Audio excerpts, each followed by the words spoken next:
صباح الخير. هاي كالعادة الناس كل واقفة. Tout le monde debout. Je veux que la cité se rappelle de ce jour. On va scander comme d'habitude 3 fois, très très fort. Inactus. À 3, vous le faites. 1, 2, 3.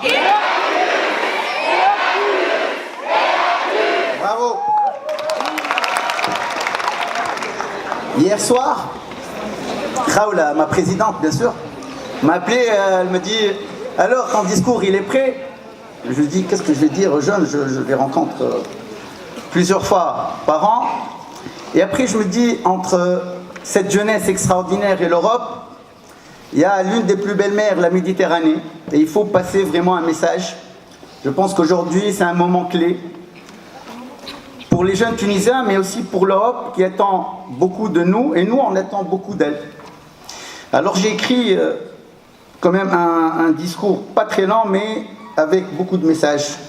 Au début, je dis « Bienvenue à vous tous, je salue nos jeunes d'Inactus, qui n'arrêtent pas de nous faire plaisir, de réussir dans leurs études et en même temps de réussir à mettre leur projet social en route. Mes enfants, vous êtes une fierté pour notre nation. Bienvenue à notre cher ambassadeur de l'Union européenne, M. Bergamini, qui nous connaît très très bien. Et nous aussi, M. Bergamini, on vous connaît très très bien. Votre engagement pour une Tunisie moderne et prospère auprès des jeunes fait de vous plus qu'un ambassadeur, un solide ami de la Tunisie. Bienvenue aussi aux représentants des EU Neighbors qui portent la politique de voisinage pour la paix, la stabilité et la prospérité économique entre l'Europe et ses voisins du Sud, mais aussi de l'Est. Chers amis, dans cette enceinte des plus significatifs, cité de la culture, nous voulons écrire l'histoire d'un rapprochement intelligent et constructif entre la rive sud et la rive nord. Depuis quelques jours, l'Europe a vécu les commémorations du centenaire de l'armistice de la guerre 14-18. Je rappelle à nos jeunes que plus de 60 000 Tunisiens y ont participé. Pas moins de 16 000 de nos courageux guerriers ont payé de leur vie malgré eux. Les sépultures des tirailleurs tunisiens dans les cimetières européens rappellent encore qu'ils sont passés par là. Je parle de ce moment clé pour dire que pendant toute l'histoire, le Nord et le Sud ont fait la guerre, mais aussi ils ont construit la paix. Mesdames et messieurs, cette paix est aujourd'hui fragile, même très fragile. Clairement, l'Europe voit ressurgir des moments noirs de son histoire. Le nationalisme reprend une forme des plus dangereuses, plus à cause d'une croissance économique au ralenti que d'une immigration mal gérée. Pire, les changements climatiques, les guerres au sud n'amélioreront pas cette situation de peur. Chers amis européens, fermer les frontières, construire des murs, bloquer les routes terrestres et maritimes coûtera cher et ne résoudra pas les problèmes. Surtout, ça ne répondra pas à la question la plus importante. Pourquoi tous ces jeunes, femmes et enfants, prennent autant de risques pour migrer vers le nord? Pourquoi ils sont prêts à mourir déshydratés en route? Pourquoi ils sont prêts à mourir noyés dans une mer froide et glaciale? Pourquoi des pauvres personnes, des fous diront des uns, des héros diront d'autres, ne veulent plus de leur pays, ne veulent plus laisser tomber leurs droits les plus élémentaires. Ils ne veulent plus vivre dans un vide intellectuel, économique et émotionnel. Certes, l'Europe n'a pas à répondre à toutes les migraines du monde, mais elle peut permettre aux jeunes du Sud de créer de l'espoir, de rêver d'un monde meilleur et de se prendre en main pour bâtir leur avenir avec du savoir et de l'ingéniosité. Vous allez me dire, mais comment? Aujourd'hui, le web a transpercé l'ancien monde, qui se défend dans un protectionnisme caractériel. Mais la réalité est que les femmes et les hommes dans les 4 coins de la planète n'ont jamais été aussi proches dans les valeurs, dans les idées et dans la conception de ce nouveau monde.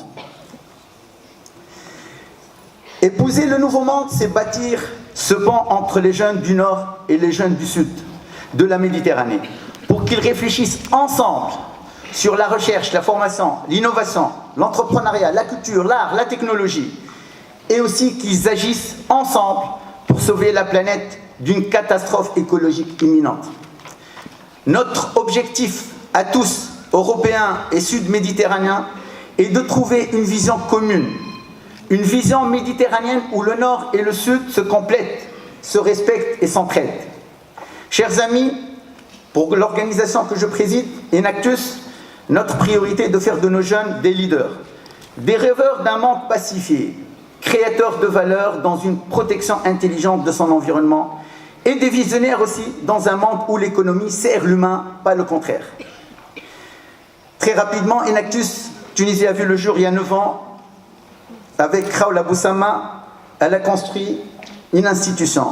Rien que pour cette année, en cours de 2018, nous avons accompagné plus de 55 universités, quelques 2000 étudiants ont participé dans cette aventure, 55 team leaders, des centaines d'heures de formation, 500 heures de coaching, 200 000 heures de volontariat, des dizaines de milliers de kilomètres parcourus, 150 projets lancés, plus de 2500 personnes impactées et des centaines d'emplois créés. Cette année, 23 équipes ont été en finale avec 35 projets. L'équipe d'Esprit a participé bien sûr, à la compétition internationale. Tu sais ce qu'ils vous disent de vous, hein? L'équipe d'Esprit. Alors, ils disent que vous êtes le créateur le génie de la sympathie au Silicon Valley. C'est ce qu'ils disent. Bravo. Mais la prochaine fois, on attend de l'équipe qui va gagner de gagner la finale. Hein. Je vous préviens.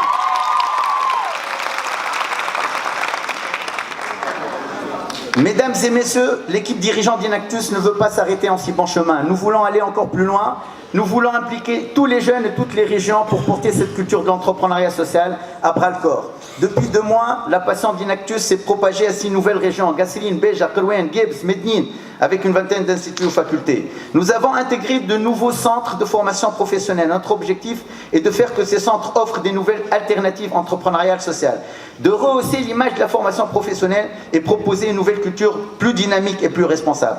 Janvier 2019, on lancera 2 projets simultanés, Enactus Tunisia Leadership Academy ainsi que Enactus Tunisia Incubator.